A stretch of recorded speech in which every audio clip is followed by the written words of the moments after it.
पुढची बातमी आहे ती राष्ट्रवादीच्या घडामोडीच्या विषयीची, मात्र त्यावर आलेल्या एका वेगळ्या प्रतिक्रियेची।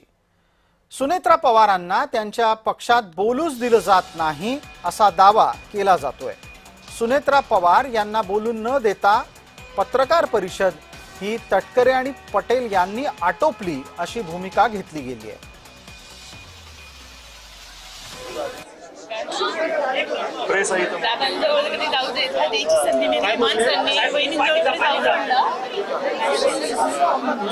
तुम्ही क्वेश्चन्स नका घेऊ, तुमचं बोलून उठालं हे चांगलं क्वेश्चन घेऊ